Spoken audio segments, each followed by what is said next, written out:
I am Dylan Klemp, and I will be interviewing my grandma, Nancy Arndt, on March 27th of 2021. And the purpose of this interview is to find out how life has changed over time and the history throughout it, and also of her life. And we will be taking this interview at my house. Okay, so my first question is, how has the American dream changed over time?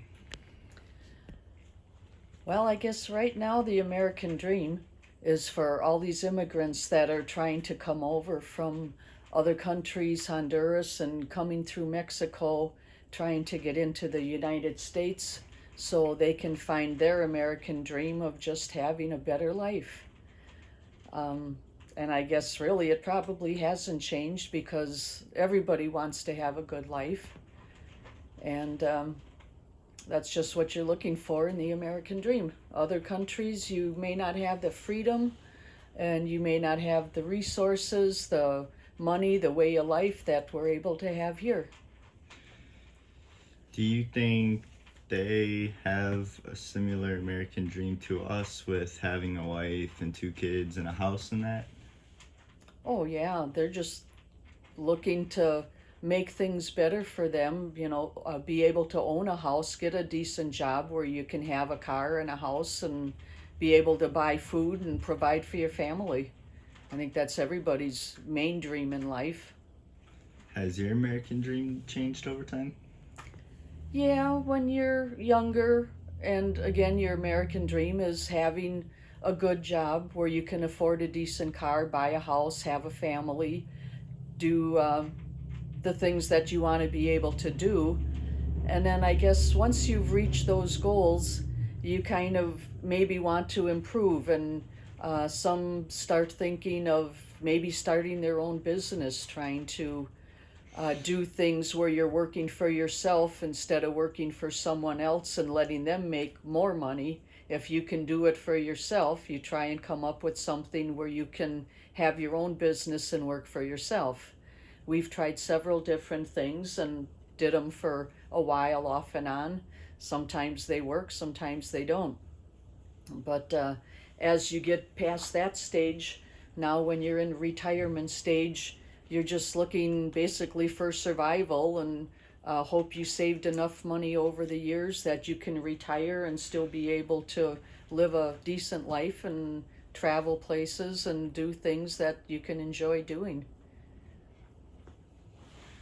So, as when you were a kid, like, what was your entertainment?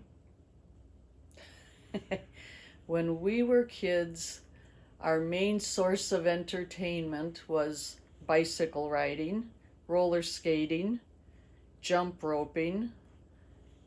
Um, that was probably it. I remember my brother took my roller skates, took them apart, split them in half, and put them on a board and had homemade skateboards. So then we had, that was the original skateboard thing. He used my roller skates, and first he only used one roller skate and made himself a skateboard. And then when I was crying because I wanted my roller skates, he agreed to make me a skateboard. So then he took my other skate and made a skateboard so I would have one, and then I didn't bug him about getting my roller skates back. So, as you were a kid, did your parents ever make frozen foods? I'm sure my mother did, but when you're a kid, how much do you really pay attention to things like that? I don't think we had a lot of frozen foods. Things were more made from scratch, and but it was simple foods. Your basic hamburgers, things made with hamburger. Um, Sometimes she would make what we call pigs in a blanket, where you roll up bacon and onions and meat and stuff. But there wasn't a whole lot of frozen food things that you would eat. Not like nowadays, everything's more convenient and you can buy frozen waffles and frozen pancakes and all your breakfast things and all kinds of dinner packages, stuff like that. We didn't have a lot of that stuff back then. A lot of it was just all made from scratch. So, like you said about all the new stuff that's more convenient, do you think like the quality or the way they make things of frozen foods, do you think that has really changed over time? Probably not. You just have more of a variety now, and you're going to have brand names that are going to be cheaper quality, less quality than some of the better names, or even vice versa. Sometimes the generic brands are actually better than some of the name brands, but I don't know that the quality, probably with all the FDA guidelines and all that kind of stuff, they're probably better now than they were back then because they just keep changing rules and regulations on everything, and they all have to meet certain food guidelines and stuff. Okay, so moving on to the next question. How has your favorite type of music changed from growing up to now?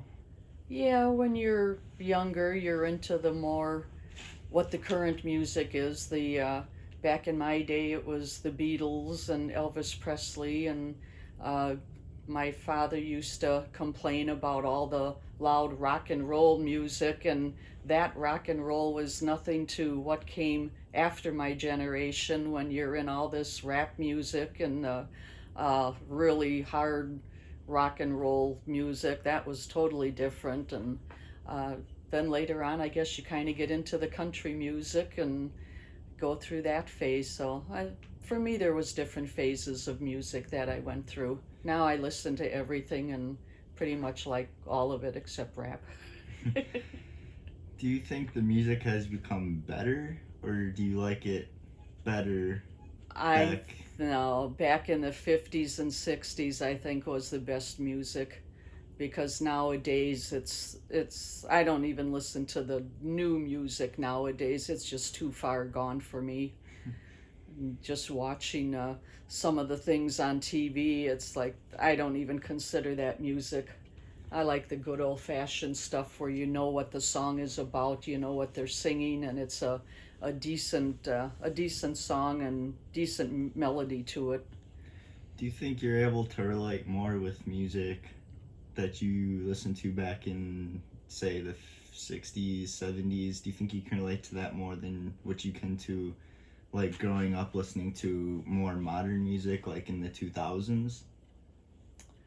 Yeah, I think so because when you're younger and you're growing up with a certain kind of music, that kind of sticks with you forever.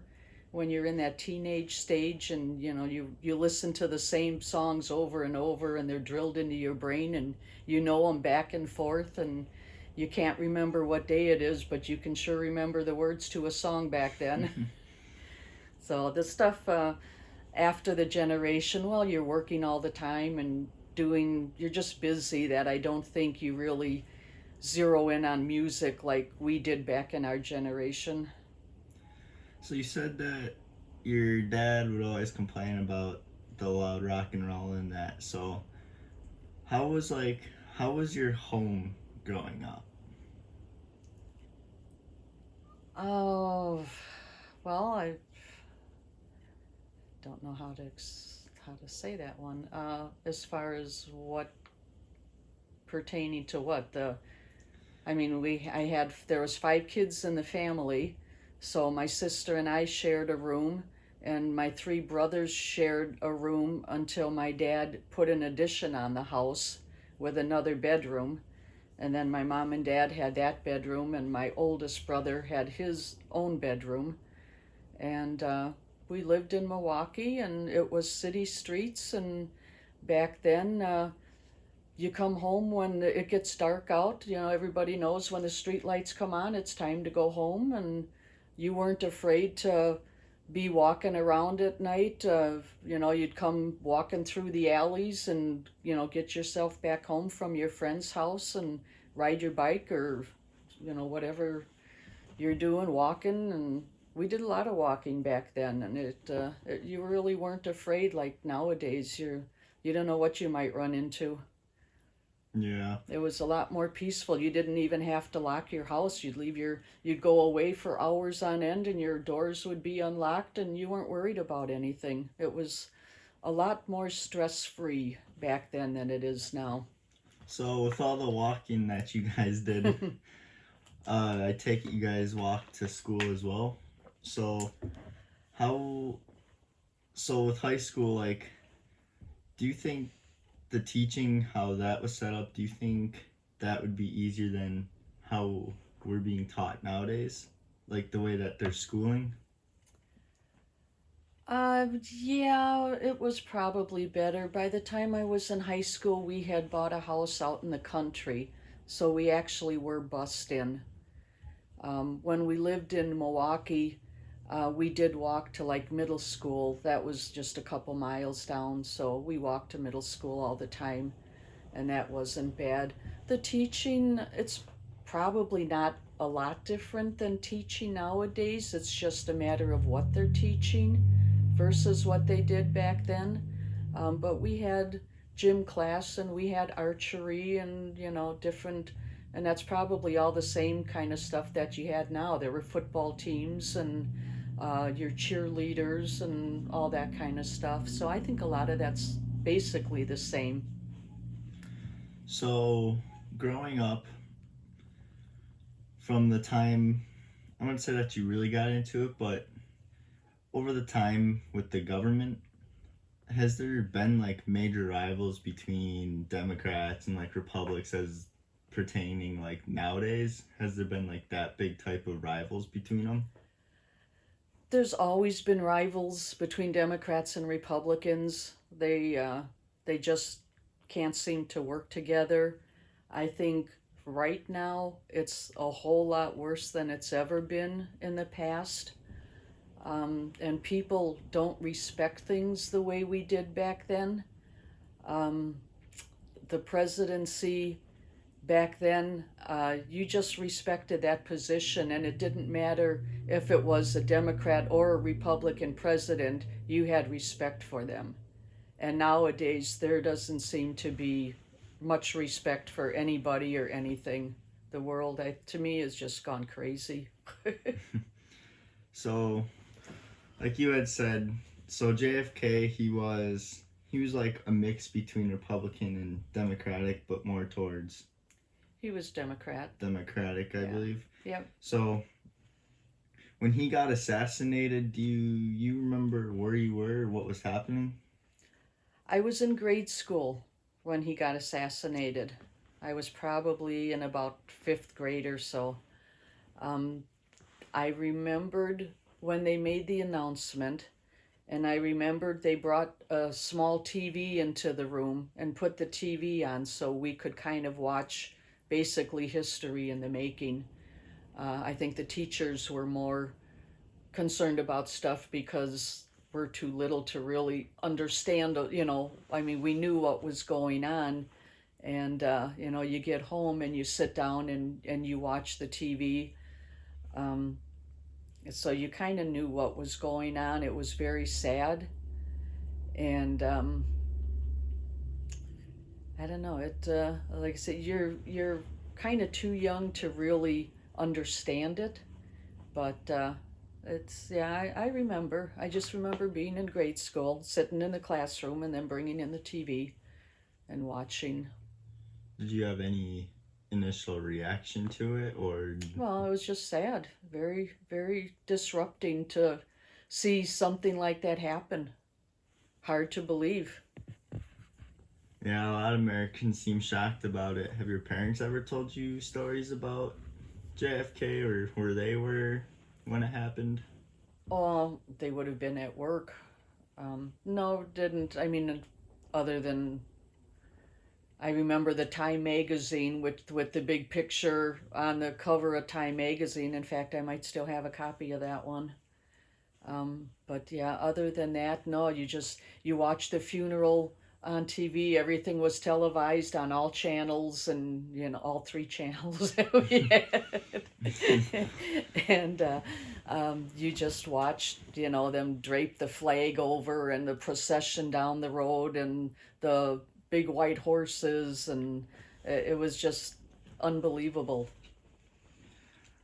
Um, so back to your parents telling stories.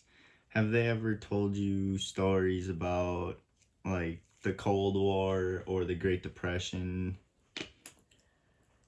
And not so much, I guess. I really don't know a lot about the Cold War, not real familiar with it. When you're that young, I guess you're just not paying attention, or at least I didn't pay attention to a lot of that kind of stuff, other than if something affected you. And that kind of stuff really didn't affect us at all, in the time frame that we were there. Has anyone ever talked to you about stories about those times or No, no, I wouldn't remember if they had, because it would have been such a long time ago. so you said you were in grade school when you found out JFK was assassinated. Where were you and like what were you doing when you found out about 9/11? When 9/11 happened, I was at work, and all of a sudden, there's a lot of noise going through basically the whole big office buildings, and people are saying that a plane hit one of the towers, and they ended up bringing in a few different big TVs and putting them around the cafeteria so that when people went down for break and lunch, you could watch what was going on. So everybody was in a hurry to get down there, grab your lunch, sit at a table in front of a TV and watch what's going on. And again, it's one of those unbelievable events in history that you just can't imagine. So we were talking about in class, it's one of those things that happens, like you just know you're gonna remember that and Yeah, everything that happened and just right. everything that you felt. So when you were watching those TVs, what was your like reaction? Oh, you're speechless. I mean, you're just watching, and it's just a total unbelievable thing to be seeing happen. Yeah, that was I wasn't alive, but it was sad to Yeah, hear about it and all the American deaths.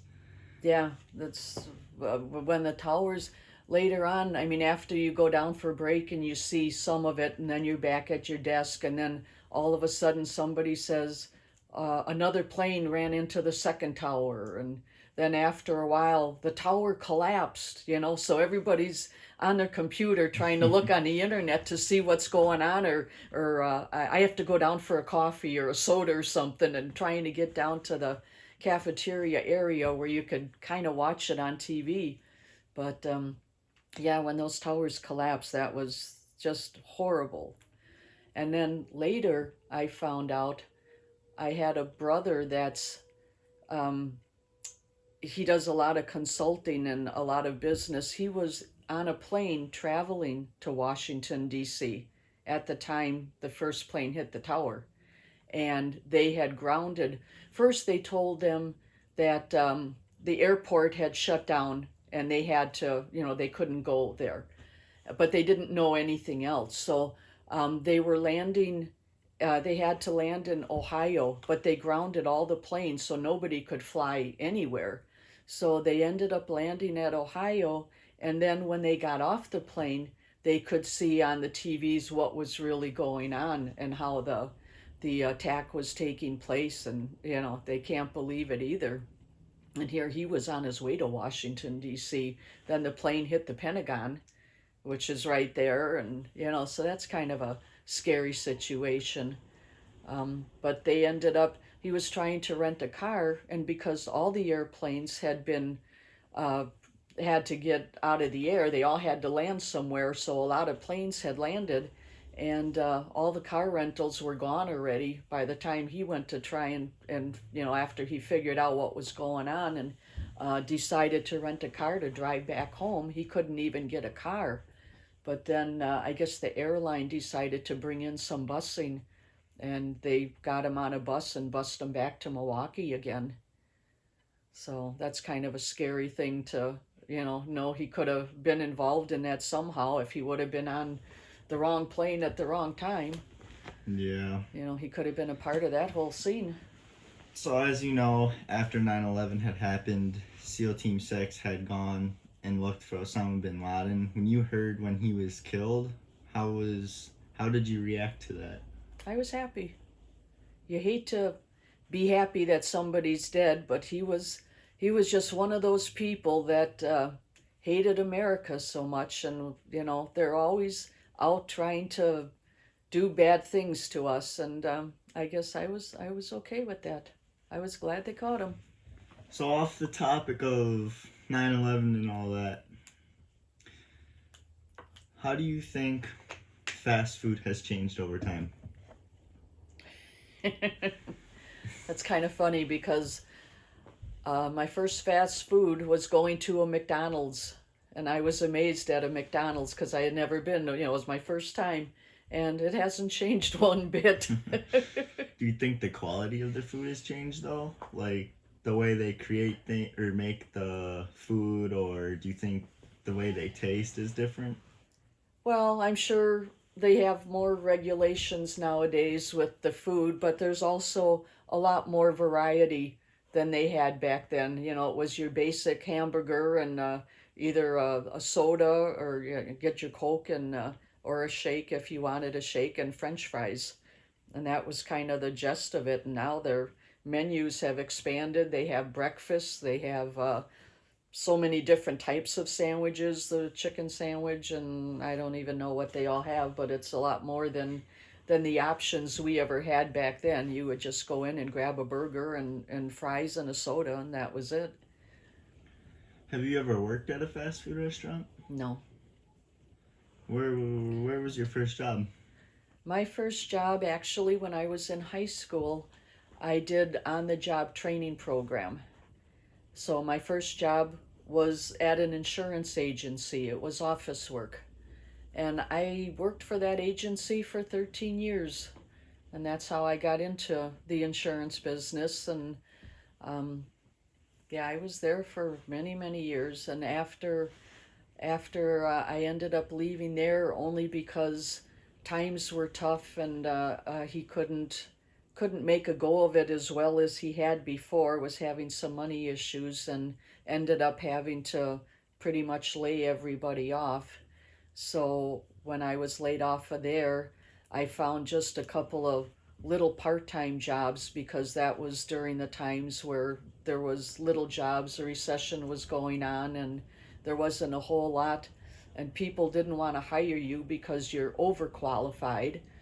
And so it's just one of them catch 22 things where you're too overqualified for this and that. But I did a couple part-time jobs, and then after I had my second kid, which was your father, I ended up getting a job at an insurance company, and then I worked for that company for many years, like 34 years I was there.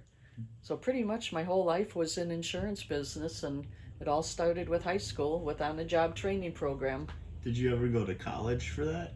I did not, but I did take classes through the company. When I was working with the company, you had to take different insurance classes for underwriting and things like that. So I have a designation for insurance. I had general insurance designation and then an IIA for underwriting insurance, that kind of stuff. But no, I never really went to a college. I knew my parents couldn't afford it, and I guess I wasn't that much into going to college myself. You know, I was happy with the job I had in the agency, and I just stayed working there.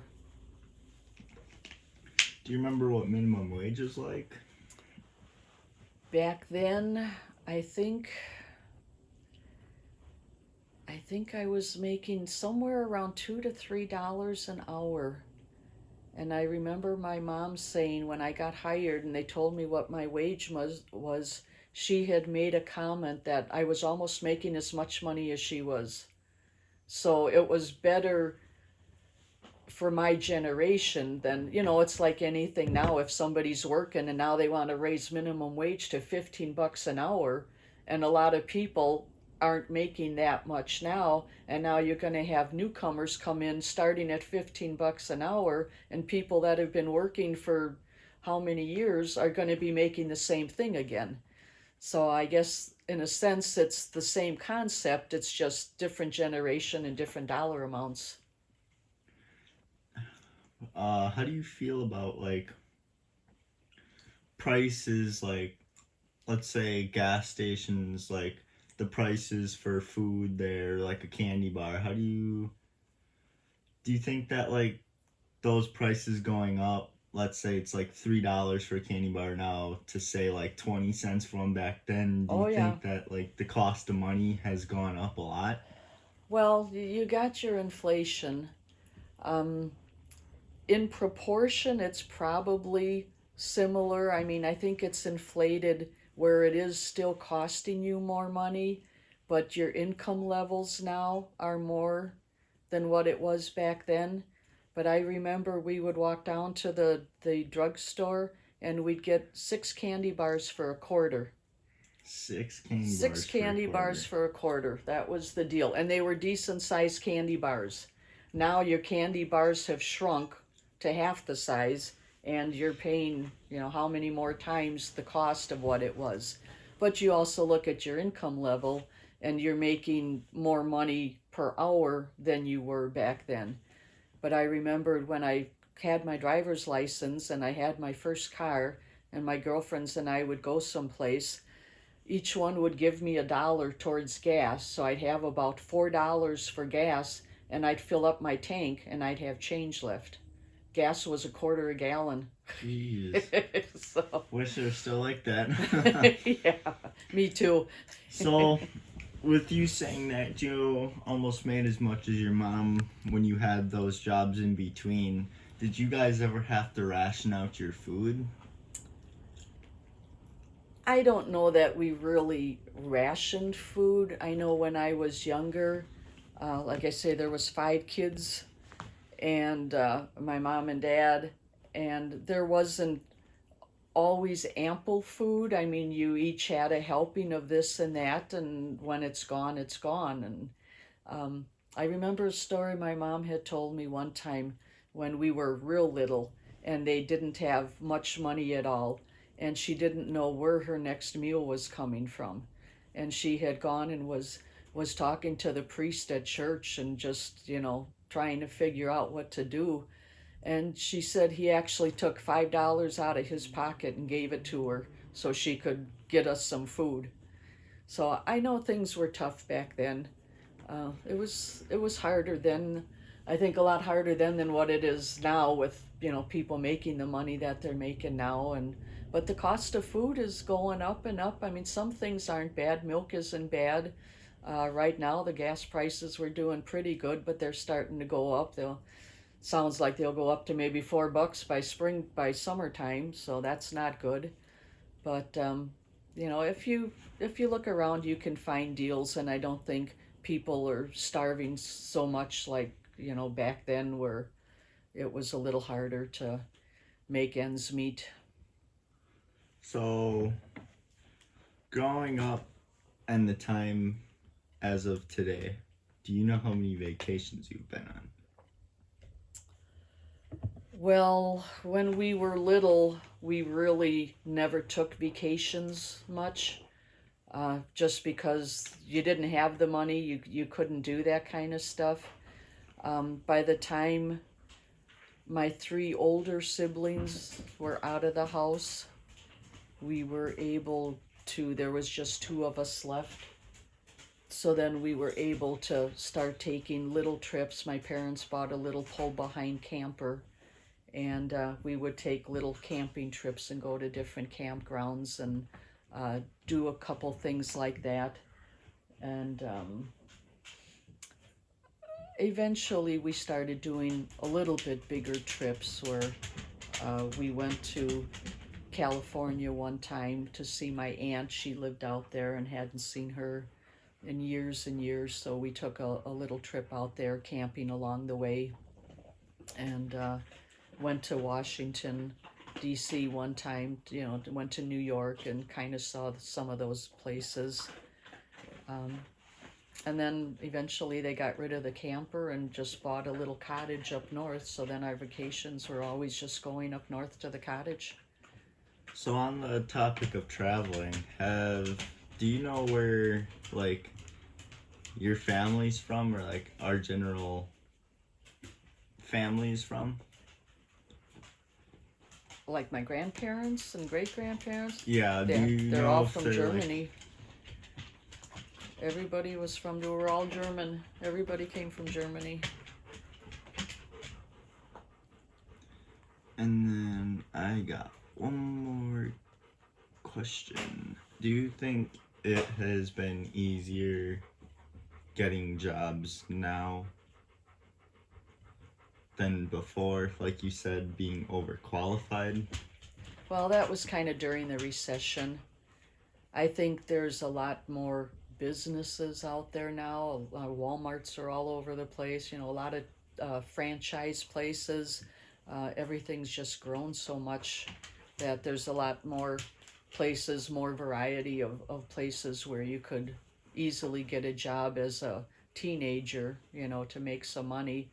And a lot of bigger companies now, for a while, a lot of factories and stuff had all moved out of the US and were in other countries, and some of those factories were starting to come back and things were picking up. And um, so we'll see what happens now. It's going to be hard to say if things will keep going in that direction or if things will change again. Depends on all the rules and regulations that they put out there, and if companies are willing to stay here or how it's going to work out. And then, are you able to describe the time of the Vietnamese War? During that time, I think I was a early teenager. My brother was in the Vietnam War, and I just remember a lot of my mom being worried about him. You know, didn't want to watch the news. There was no internet or emails and things like that, so you had to wait to get a letter in the mail to make sure he'd be okay. And I remember him saying, he was in communications, and I remember him saying there was a bomb that had hit the edge of their tent, and it happened to be a dud and didn't go off. Otherwise, he wouldn't be here either. Thank God it was a dud. Yeah, no kidding. That's what he said too. Has your brother told, besides that story of the bomb with the tent, has he told you other stories about how the Vietnamese War went? He talked very little about it. He said that's a part of his life he doesn't want to remember. And when they came back, that's when all the teenagers or the hippie stage, you know, was kind of protesting. Nobody wanted them to be over in Vietnam. Nobody wanted that going on, so they were over there fighting, and then they come back here, and there's all kinds of fighting and stuff like that going on here too. So he felt like it was just one of the more useless wars that could have been. So he wasn't, it's just something he doesn't like to think about too much. Do you remember like the protests about having the Americans over in Vietnam? Do you remember those protests of wanting them to bring the Americans back and drop out of the war? Yeah, I remember. I remember news stories and different things going on, and yeah, people just weren't happy about that at all. But even being in the war himself, he just felt unappreciated because the people here, I mean, some of them, they protested the war, but they also protested the soldiers because they were the ones over there fighting. Well, you have no choice. You're getting drafted because they had the draft back then. I think the day after he graduated from high school, he got his draft notice. And that was all, you had to go. You know, you couldn't, it wasn't a choice like it's now. You had to go in, you were drafted, and you went wherever they sent you. Do you think they should still have that draft system, or do you think we should keep it the way where you enlist? The draft system was good in a way that it kept our military resources up, but it's not good because it forces people away from their families, and I think it's better now that the people can enlist if they want to, but in an emergency situation, if we really needed a whole big army force, I don't know that we would have those resources. But I think there's a lot of people that have volunteered and have done, their part. Um, so I guess unless something happens and you find out if you're equipped or not equipped. So back to those protests, have like any of them ever gotten violent or protests like we see nowadays? I don't think, no. They would just march down the streets and hold their signs and protest, but it wasn't like protesting nowadays where they're smashing store windows and looting and rioting and it was nothing like that kind of stuff at all. Have you ever seen those riots throughout your lifetime besides? I've never seen that going on, but when we lived in Milwaukee, we had lived just a couple of blocks from maybe half a mile from an area where the black people had lived. They had a whole section in this area they called West Lawn, and it was all probably you would say lower income. Unfortunately, you refer to it that way, but that's an area where they could afford to live. So like the suburbs. Not even a suburb. It was just a certain area in town that they lived. And when all the like Martin Luther King, stuff like that was going on, and they would be walking because they're looking to get more rights for themselves, and they would say they'd be marching down this street. But again, they just march down the street to show, that they're looking to get better things. But we lived a few blocks down, and I remember standing in the front yard looking in that direction, imagining what would happen if they come marching down the street I lived on. But they never did. They just stayed on the main street where they were at and voiced their opinions and did it that way. But there wasn't a thing of looting and rioting and, you know, hurting people, beating them up and kicking them in the streets and all the stuff that they're doing now. That's just ridiculous. So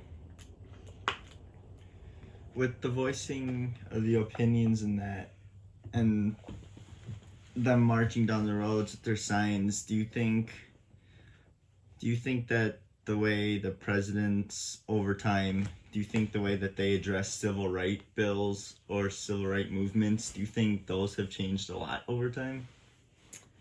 Well, things have changed. Yeah, I think for a long time they had pretty much equal rights from my point of view. I mean, I don't remember for many years where there were issues between different nationalities and different people. Everybody seemed to be getting along until more recently. Now everything is supposedly a race issue. And I think it's the people saying there's race issues that are causing the problems, because for many years we didn't have race issues. We went to school, and the different nationalities would be going to the school, and everybody just got along and you mingled, and there was no issues anymore. And it's, for me, I thought things were going real good, but maybe other countries or other parts of the United States, even maybe they weren't going as good as what I thought they were, where we were.